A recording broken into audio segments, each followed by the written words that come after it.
Greetings, humans, greetings, and welcome back to another fun-filled episode. Bear here, 29-year veteran of the woods, and YouTube's #1 review show, By a Bear. Yes, indeed, yes, indeed. Well, you know what? We've got to start off the show right away here.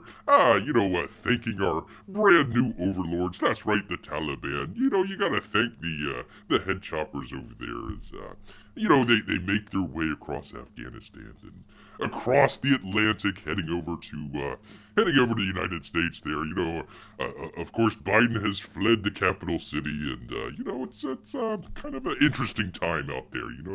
Actually, wouldn't mind if the Taliban kind of came over and came to DC, and what's the saying there? Types deletes. There we go. Kind of types deletes the whole situation there. But yes, indeed, yes. Kind of interesting how the most powerful military on the face of the earth, can keep away a lot of these sort of MAGA heads in our own capital, but can't keep away a bunch of bearded guys in pickup trucks away from Afghanistan. Well, actually, I guess you can kind of swap in reverse there just a little bit, I guess. But anyways, I mean, most fabulous military in the entire world.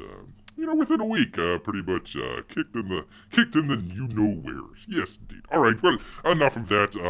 Bear doesn't want to get too much into that. Actually, we're going to. It's actually kind of a topic of discussion here at the on the show. We're going to talk about it a little bit, but first, of course, what we do here, do a little bit of news stuff. So we're going to go ahead, kind of get right into that real quickly here and talk about. Let me get to it. If I can do the thing. With the thing, and then you do the thing. There you go. There I am. All right, here we go. Here's how it's going to go. Kind of talking about a story that we were doing. What was that? Last week? A couple days ago, 10 days ago or so. Talking about our good friends over at Apple and what they're trying to do with iCloud and the situation that's going on there. Hello, Jeff. Good to see you here. A big yo to you as well. Yes, indeed. So, anyways, we're talking about just kind of as a follow-up here. Just kind of a couple different news stories. Once again, we'll kind of tie everything. Bear promises. There is a point to all this. We'll tie everything together here. And get to it. Well, let's just go ahead and get right on into it. Basically, what happened is Apple is trying to, in their new update that hasn't come out yet, they're trying to do some scans for some photographs that might be of illicit nature. And that's a noble goal and everything. They're trying to keep it off their iCloud and all that sort of stuff. But really stepped in the dog do this time because basically they're going to put a whole bunch of stuff on your phone and basically make your phone do all the work there and then send it to Apple. Not a bad idea, but you don't want to store the certain things that Apple is going to want to put on your phone because that might be a bad thing. Anyways, let's kind of talk about it here real quickly. Apple has published new documents that provides more details about the security and privacy of its new child safety features. Who could be against child safety features? Including how it's designed to prevent misuse. Who would have thought? For one, Apple says that in its documents that the system will be auditable by third parties like security researchers or non-profit groups. We wouldn't want to have profit groups involved. The company says that it will publish a knowledge base with the root hash of the encrypted CSAM. It's how do we put this? CP. We'll just kind of leave it there. Encrypted CP hash. Database used for iCloud photo scanning. So basically what they're trying to do is take essentially metadata of photos, known photos, and they're going to be kind of comparing it to the photos on your system there. And if they match, well, they're going to send that over to a whole group of people there to make sure that the photo that you got on your phone isn't the photo that they have in their database there. And, what's to go wrong? The Cupertino giant says that users will be able to inspect the root hash of the encrypted database present on their device and compare it to the expected root hash in the knowledge base article. Basically means you could basically take a look on your phone and see if you've got the thing that they're going to be taking a look at and remove it. So, if you're a bad guy, you can already find out if if you've got that stuff on your phone, and then take it off before you get in trouble. So, 99% of the people, 99.9% of the people out there, were not involved in any of the whole situation there, and the 0.001%, could actually now get their database here and take it off there. So there you go. Andrew J, good to see you here. He asks, grab an oar.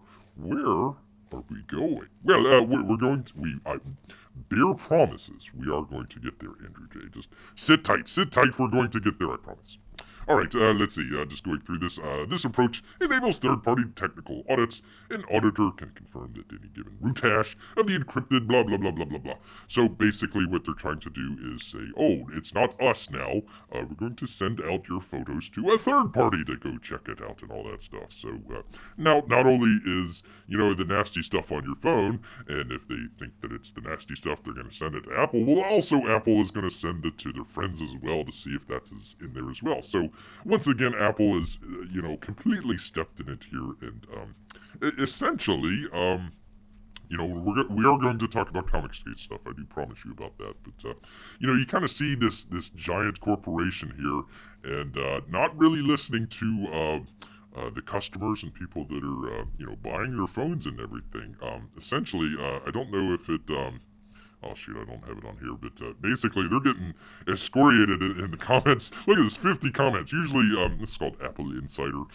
Usually they get maybe a couple, 2, 3, 4 comments sometimes on different stuff. They look at stuff that's, coming out or, in the rumor mill, that sort of deal. 50 comments, basically, everybody's pretty much saying, yeah, this is a bad idea and everything. Apple, they're just going to go through with it. They're going to go through with whatever they're going to do and not really listen to the customer base there. So I promise you people that will tie in there in just a second.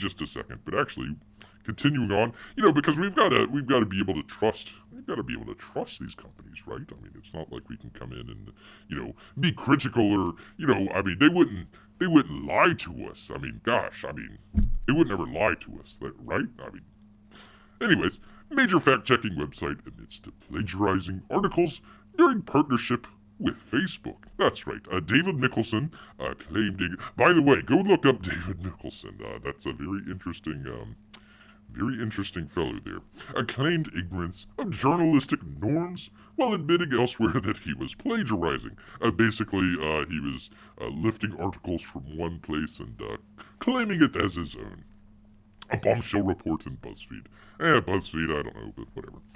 By the way, this is Just the News and Daniel Payne. Let's see, let me find where Bear was at. Major fact-checking website was publishing plagiarized articles during a high-profile partnership with Facebook several years ago. Snopes.com. Haven't we all heard of Snopes.com? A storied urban legend debunking website published dozens of articles containing material plagiarized from news outlets such as The Guardian and the LA Times. The articles, written by site co-founder David Nicholson, go check him out, was run between 2015 and 2019, some years of which Snopes was partnered with Facebook to assist the social media site in fact-checking news and internet articles. So basically, if you put up a article or something like that on Facebook, and they says, no, you can't put this. We've been fact-checking it with Snopes.com, and this is completely wrong, and we're taking it off. Well, it comes to find out that Snopes.com was plagiarizing a whole bunch of stuff. Nicholson admitted in a statement to BuzzFeed that he had, quote, engaged in multiple serious copyright violations of content that Snopes didn't have the rights to use, adding there's no excuse for my serious lapse in judgment. He says I'm sorry. Well, you know what? Bear does not accept your apology. In an interview with BuzzFeed, Nicholson claims ignorance of the tenets of journalism, telling the news service, I didn't come from a journalism background. I wasn't used to doing news aggregation. Well, I would suppose that the most journalists don't know the tenets of journalism. However, Slack messages reportedly viewed by BuzzFeed allegedly showed Mickelson indirectly admitting that he was engaged in plagiarizing. Quote, usually when a hot, real news story breaks, such as a celebrity death, remember, Snopes is what did they call it? urban legend debunking website. So, the sort of, is the guy hiding behind your car, urban legend true or something like that. The guy in the back seat or whatever. So he's talking about stuff with celebrity deaths, which he has no really reason to do. I just find a wise service or other news story about it and publish it on the site verbatim to quickly get up a page. Quickly get a page up. Mickelson allegedly wrote in the message, quote, "Once that is done, then I quickly start editing the page to reword it and add material from other sources to make it not plagiarized." That would be not fake. So basically, the website checking out fact checks is basically, engaged in plagiarism, which is one of the worst things that you can do in journalism, but that's all right. The norms. My norms. My norms. There we go. Anyway, so, once again, we have an issue there where, a large company there, Facebook, they didn't control Snopes there, but, a large company using a smaller company to say, this is what's true and this is what's not true on our platform. Well, comes to find out, well, maybe he's making it up. All along, who knew? Who knew? But that I wouldn't listen. I mean, that's just the only. That's like one instance. That's it. There's no other instances of any of that. Going to Deadline here. Deadline, kind of a how would you pronounce this? A kind of a trade publication, trade magazine for kind of Hollywood and everything. Says thanks for the reminder, Morgan Melville. Documentaries are not real. What? Wait a minute. Hold on. Documentaries are not real. Oh my goodness. Here we go. For movies, this actually happened. When was this? July 19th. Kind of been in the stack here for a little bit, but let's go ahead and get to it, and then we'll actually get into the rowing here. I promise. For movies, the best thing to happen last week was documentarian Morgan Melville's flip response to the New Yorker's query about his having covertly used artificial intelligence to voice some of Anthony Bourdain's lines in the film Roadrunner. Anthony Bourdain is kind of like a celebrity chef or celebrity cook. He kind of went around the world and tasted a bunch of stuff and yada yada yada. It's not important. He's dead now. If you watch the film, other than the line that you mentioned, this is a quote from Mr. Neville. If you watch the film, other than the line you mentioned, you probably don't know what the other lines that were spoken by the AI, and you're not going to know. We can have a documentary ethics panel about it later. That answer.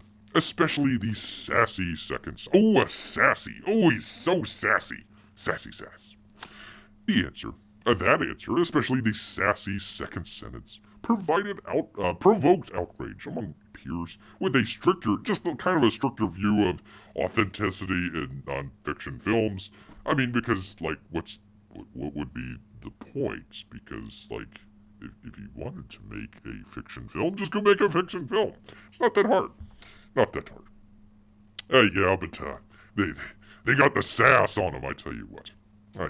But it certainly cleared the air about a point that can't be repeated too often. For the good of viewers and filmmakers alike, documentaries are not real.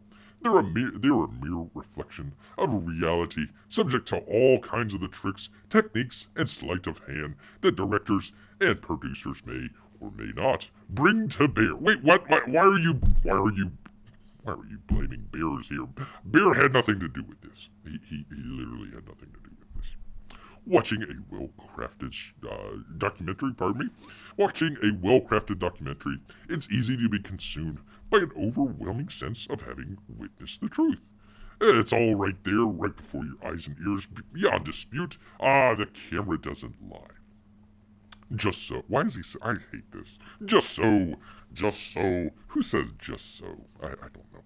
Just so.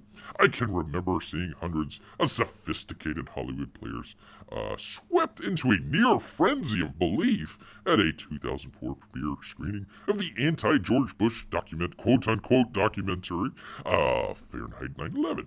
And they had seen Bush and his minions as they really were, a pack of cynical, self-serving, half-witted hypocrites. Michael Moore had caught the bunch of them on film. Ooh.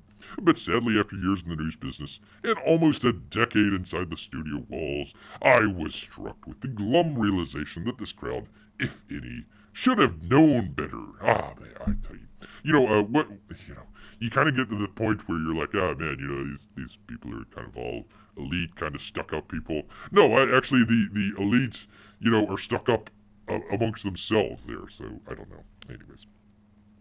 The picture, like all movies, was just a construct. A good editor could have taken the raw footage and constructed a Bush campaign film, probably with the same claim to validity. I guess I don't know. The question becomes trickier when, as with Roadrunner, a filmmaker actually manufactures, a voice or an image. Was it done with an intent to deceive? I bear wonders on this. Bear wonders. Did it present the subject doing or saying something at odds with known fact? Question mark. Parentheses. In Bourdain's case, the telltale line was reading from his own email, so there was no apparent departure from his personal truth. The personal. Well, why not just have like a, I don't know, like a personal friend or like a Gordon Ramsay type, or hell, even the director. Just read it. Just read the thing, and then just say, read by, whatever, Gordon Ramsay. You stupid donkey. Just have him do the thing. You don't need an AI to recreate this guy's voice. This is crazy. But again, this small transgression, if such it was, illuminates another facet of the problem. Documentarians are not journalists. They're storytellers who work with sound, image, and careful arrangement of the facts. Well, you can always count that as journalists as well, actually. Storytellers who work with sound, image, and a careful arrangement of possible facts, possible not facts. There you go. Ask them in an honest moment, and they will tell you so. There you go. So, anyways, he kind of goes on here and kind of puffs up himself, but there you go. The major trade publication in Hollywood is basically saying, hey, yeah, by the way, the documentaries are not real at all. And actually, Bear kind of found, where was it here? Yeah, here we go. I'm not going to read anything here. I'll just let the headline speak for itself. And remember, documentaries are not real. Not real at all. All right, there we are. That's enough of that, because we actually got to get into some very important stuff here. Let me see. Let me get this out of the way. Did it do it? Oh, hold on. I'm sorry, people. Actually, let me bring that back up so it does. I don't know. Still not sure what to do with the old OBS here. Let me just go back to that. Oh, Bear's in the wrong place here. There we go. Just go back up here. There we go. That feels better. It feels better.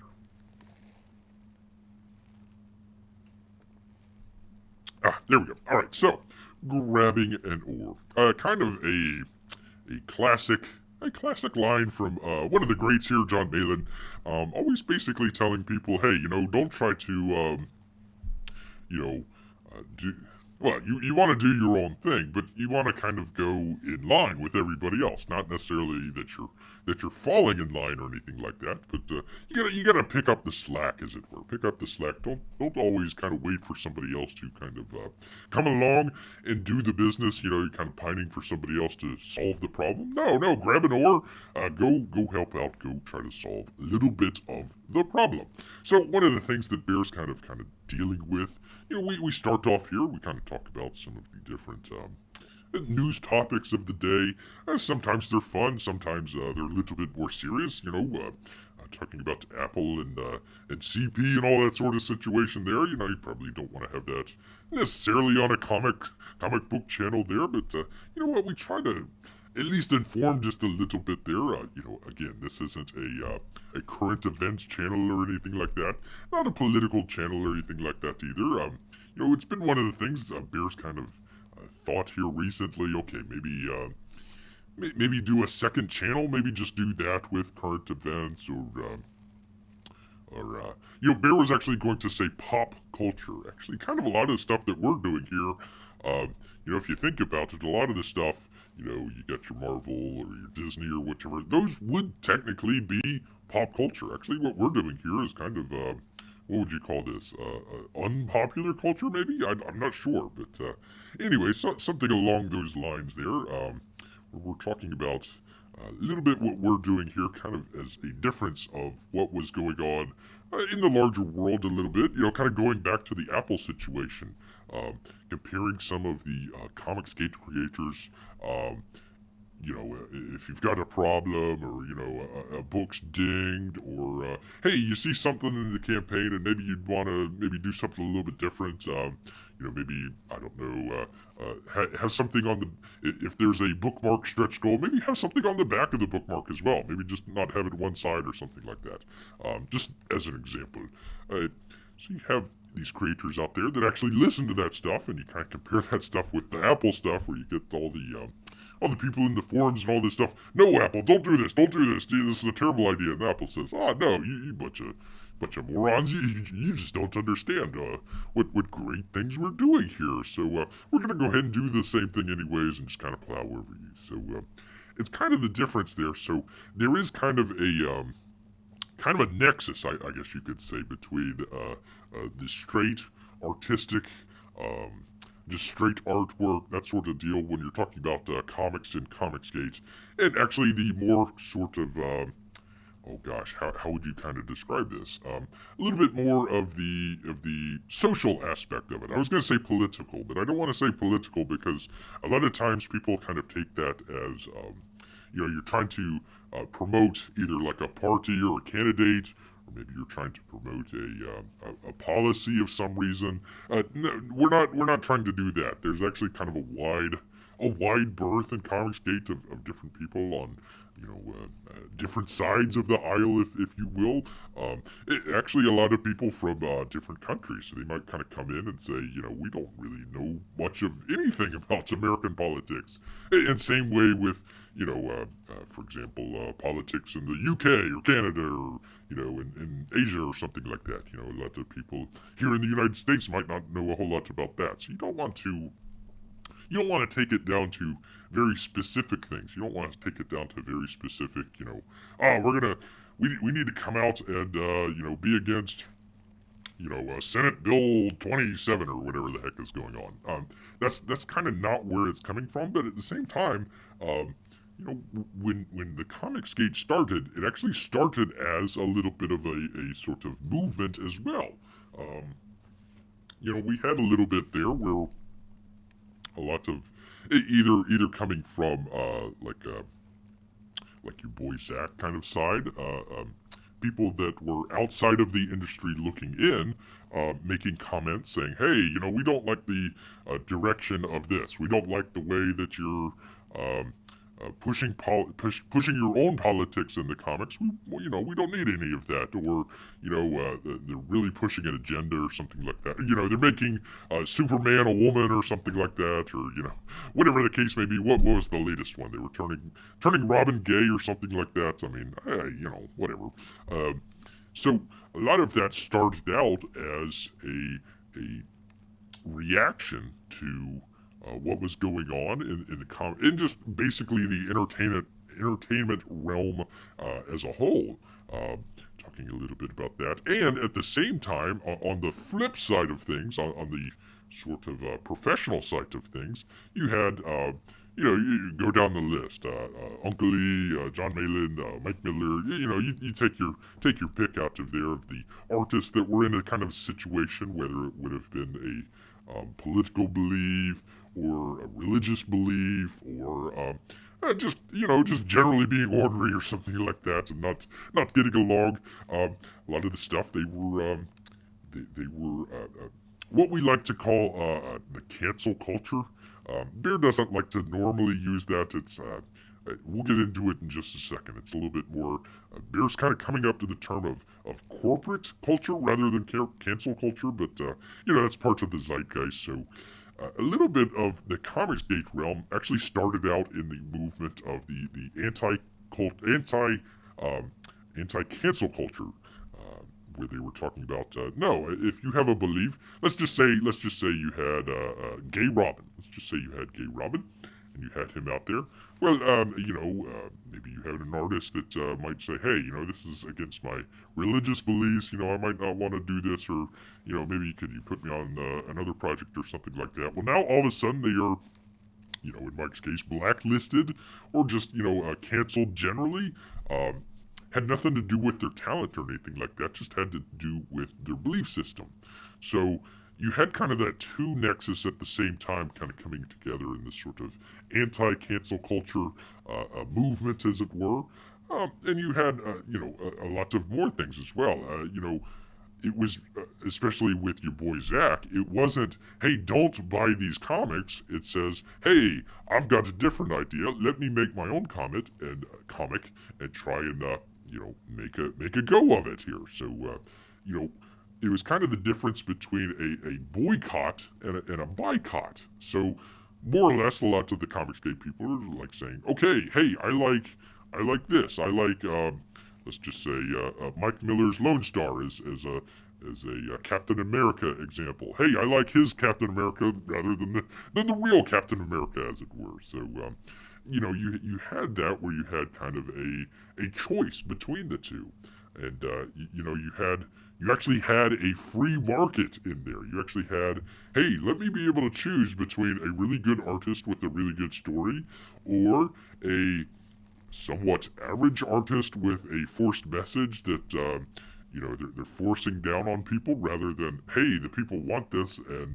they want more of it. So right there we actually have a little bit of a quasi-political movement, as it were. You have your free market people versus the people that think that everything should be in how do you pronounce it? Is it equity? Equity, I think, is the new big term that they're using now. And also, trying to promote your stuff rather to say, no, don't buy this. So again, you're the antithesis of the sort of cancel culture situation there. So that's where ComicsGate kind of started out. It was the cancel culture, corporate culture is what Bear's calling it, versus sort of the independent situation. So we've had that situation for what? I don't know, about 2 years now. We've went from the fundraising portion of it. Can this happen? Can a boycott happen? Well, yes, it did. It made a whole lot of money. I mean, we were going through that the other day. Some of the groundbreaking books there. Jawbreakers, obviously. You got Cyberfrog. You got a number of other stuff that did really well. I mean, heck, Bear even included Bigfoot Bill in all that sort of stuff. Bigfoot Bill did a great job. Collected a lot of money. So the whole boycott situation actually worked. It actually worked really well. Unfortunately, that was the end of sort of the collaboration, I suppose, or people kind of talking a little bit more outside of just basic artwork and comics and putting it more towards a kind of larger belief system, the anti-cancel culture belief system. Well, we've already won that battle, so to speak. It's still out there, it's still going on. We don't want people to be canceled or anything like that. But at least for ComicsGate or comics creators, there's a place to go. You've got somebody in the industry that is getting tired of it, doesn't want to do the 9 to 5 thing, and what all's going on with that. Hey, come on over here. Just as long as you got a couple simple basic beliefs, it's fine. But what happened was ComicsGate never really sort of defined those beliefs. It was basically a kind of a come on, come all sort of situation. Well, there needed to be a little bit of hate to use the term, but gatekeeping just there a little bit. I mean, you wouldn't want somebody that was totally against these, was totally for, boycotting people, totally for canceling, their Twitter account or their Facebook account or whatever. You wouldn't want somebody like that in ComicsGate. It just wouldn't work out very well.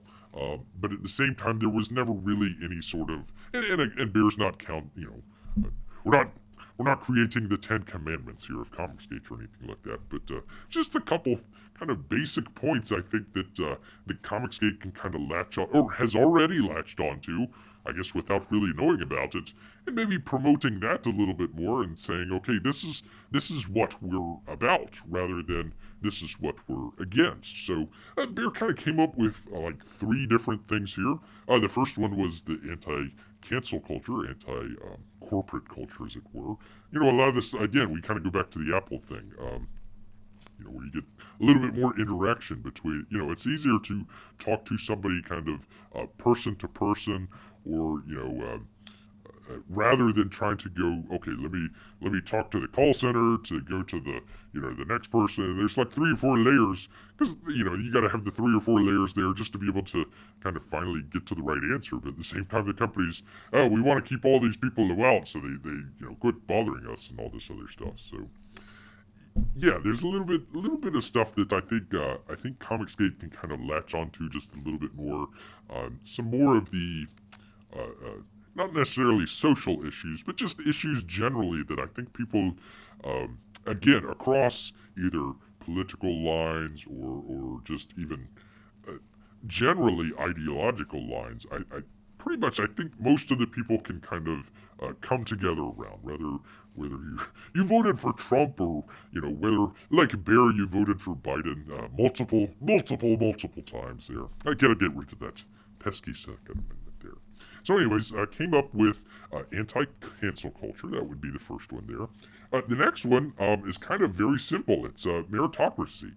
Basically, well-marketed campaigns are going to do well. If you've got a good YouTube channel, if you've got a good personality, you know what? If you've got some really good, it doesn't even have to be great. It could be just good art, a good story, a good solid story there. Maybe a good concept would help out as well. Chances are you're going to have a good comic, and it's probably going to do relatively well. I mean, that would be without even going along onto a lot of the bigger channels or anything like that. If you've got something that works and you're able to put it out there and put it to good use, I think that's a good thing. I think that's something that all the ComicsGate people can kind of get behind there just a little bit, and it doesn't really kind of fall into one political side or the other. I think if you do a good job, the cream should rise to the top there. And of course, if you have a original successful campaign, one of the books that Bear was talking about the other day was Earthbound. Earthbound, I mean, Narwhal kind of came out of nowhere. I think Bear heard about him on RT Bear Show. This was before he kind of blew up and all that sort of stuff. So he had a pretty decent original run of the Earthbound hardcover version, and then gets talked about a little bit more, and a little bit more, and a little bit more. Gets on the Jack Show and some of the other shows there. Next thing you know, you've got a campaign that's almost doubled up your first campaign there. So as long as you've got that drive and will to do something pretty good and be able to put it out there, and I wouldn't say Narwhal's the most socially normal person out there. Who can Bear judge? Who can Bear judge? But if somebody like Narwhal can do it, pretty much anybody with some good artistic talent, or some good writing talent, you could probably pretty much make it here in ComicsGate. And you don't really hear too much about some of the bigger names out there talking about that a little bit much. It's not something to kind of wrap around just a little bit. But I think the meritocracy situation there, as opposed to you're so and so, or you're so and so's son, so you have to be able to get into it regardless of your talent or anything like that. I think we know people all around the spectrum there, from all different walks of life, who might have gotten in certain positions that didn't really deserve it, or anything like that. I think that I think that's something a little bit that the ComicsGate people can kind of wrap their arms around a little bit there. Also, what you want to do, in fact, it kind of started out that way. So you've got somebody like your boy Zach or Uncle E or something like that. They got their channel and they're starting to do well. And real begets real and all that other stuff. Well, now all of a sudden you've got more people coming to you. So now you're trying to help out other people. And hey, maybe do a cover or something like that. So, that sort of thing. It kind of a positive feedback, I suppose you could say, is something that helps out the community without, you don't have to make a huge deal about it or anything like that. Just have somebody on the channel. Hey, so and so's got a book out. Go check it out on Indiegogo. And a lot of times people listening to, you might just listen to one channel or something like that. Somebody else comes on. Oh, hey, somebody else has got a book, and so so's talking good things about it. Hey, maybe we should check it out. So I think that might be also something as well, just kind of helping out others.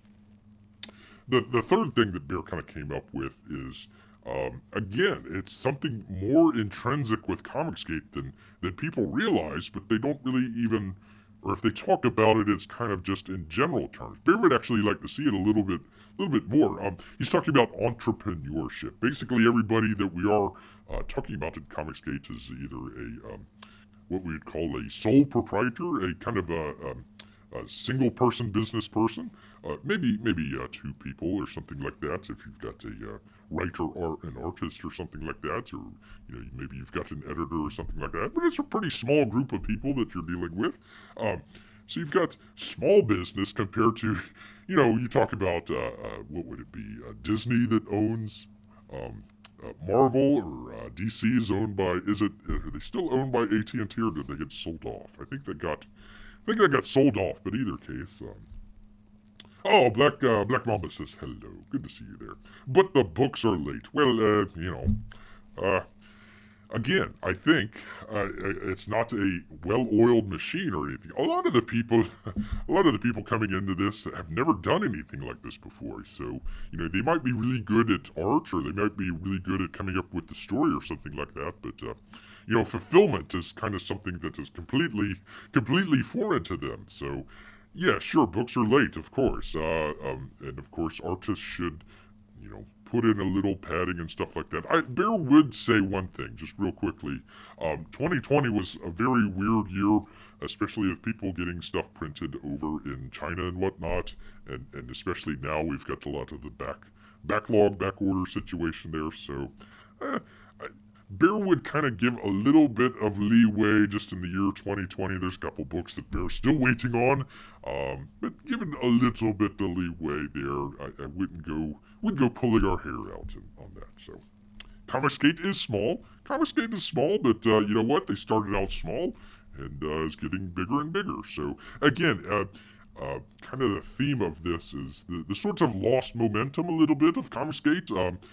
Started off very, very small and was able to latch on, or I should say latch on, but coalesced with a number of different movements out there. We were talking about the anti-cancel culture movement out there. So from that, they got a little bit bigger. So we're talking about some kind of other sorts of topics that maybe ComicsGate can kind of talk about a little bit more, and kind of maybe get a little bit bigger and a little bit bigger. We're not going to we're not going to shoot to the moon on the first rocket launch. So sometimes it takes a little while. Sometimes you got to launch up the monkey first before you put in a person. I don't know. Did they ever send up bears? I wonder if the Russians ever sent up a bear. I don't know. That'd be something to look up. Anyways, one of the things about the small business entrepreneurship, we talked a little bit about it here earlier. More of a direct contact with some of these people. Bears kind of shared this before recently, but one of the things had an issue with I believe it was the Lone Star 2 campaign that Bear had an issue with. Wanted to get some sketch cards from Kanan White. But don't know what happened to Kanan White, unfortunately. Anyways, was chatting back with Mike here. Don't want to give away too many details, but basically he says, hey, we couldn't make it work with Kanan. Would you mind if I drew them? I've got a little bit of time here. Bear says, hey, not a problem. That's fine. No worries about it. Unfortunately, it looks like Mike has since passed, so I don't know if Bear's ever gonna get those cards. The old Wu flu taking poor Mike out, but at any rate, so yeah, it was good. Or let's see, there was another one where gosh, was it Matt Weldon? I think there was some issue with the books that Bear had gotten there. Said, hey Matt, there might be an issue here. Can you take a look at it real quick? I mean, boom, right away. Got an email back saying, hey Bear, hey, sorry about that. Let me do this. Or what was the other one? It was Eric Nino-Kowski didn't get in those cards as well, the metal cards. He says, hey, most of the people got it with other stuff. Barry, you'd ordered it separately, so hey, sorry about that. Send it out right. I mean, these emails are like right away, turned right around. Where if you try to do something with a company or corporation or something like that, like you said, you're going through those 3, 4, or 5 different layers of people that are trying to oh yes, yes, we're so concerned about your situation, but really they're just kind of pulling your leg and pulling you along a little bit. So yeah, it's good to have a little bit more of that direct, not necessarily face to face, but more of that direct contact with some of these people. Black Mamba says, Malin, J. Faircroft, Cummings, I Love Comics, Frugal, other names, that's the real ComicsGate. Well, there you go. There you go. Let's see. But I'm loving the vibes. You are super respectful. Don't mention it, Bear. Or Black. I read that as Bear for some reason. Don't mention it, Black Mamba. It's good to have you here. Like we said, we try to pull in all different sides there. All different sides here. Anyways, where was Bear? I've got all this written down here. Let's see. Oh, yes. So, okay, so you've got your book.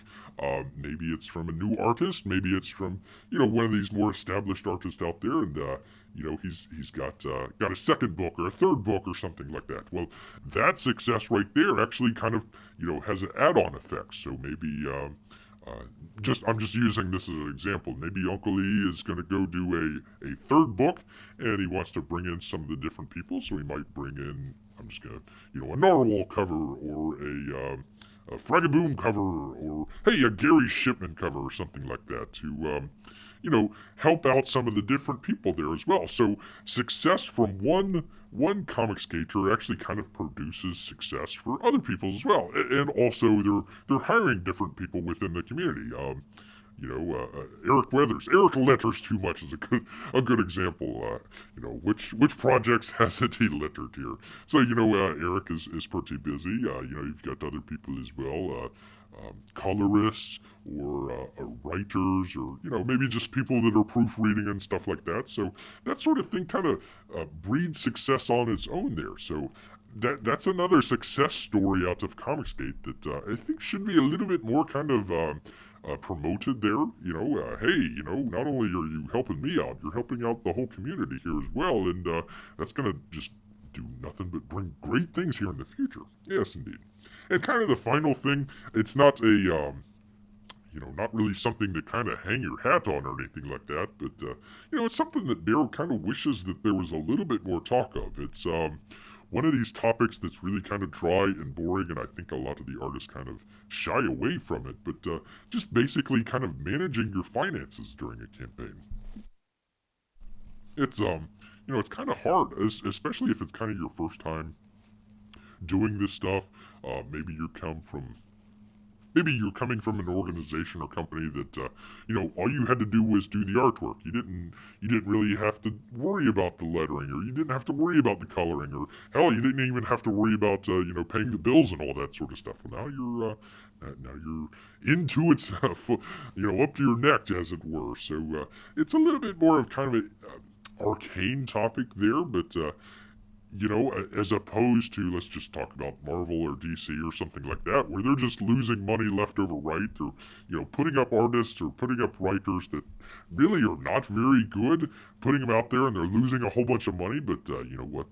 Their message is more important than making money. Well, here we can actually do, kind of, hey, not only are we making money, but we're also having a good time about it, and our message is actually positive. We're not actually talking down to people or anything like that. So, yeah, that was kind of the three things that kind of Bear was as moving forward, as Black Mambo here was talking about, or growing here a little bit, we kind of started out with the anti-cancel culture movement, as it were, and I think you can kind of add a couple more things onto there as well: meritocracy, entrepreneurship, small businesses, direct customer relations, that sort of deal.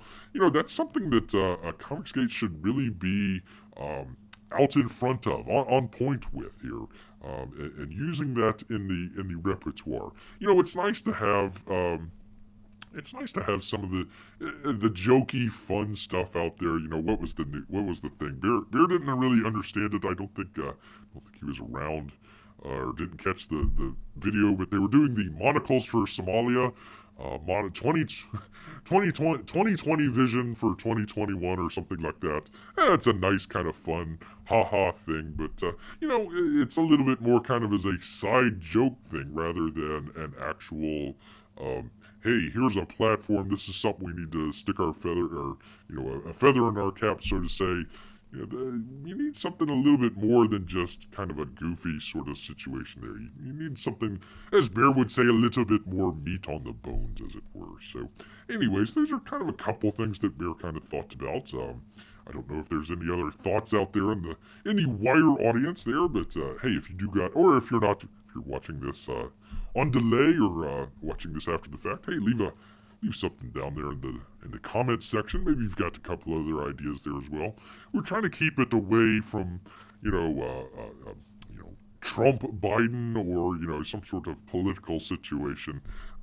Something that a lot of just people generally, normal, not blue-haired weirdo, off to the fringe type people, or on the other side, the crazy, full-blown.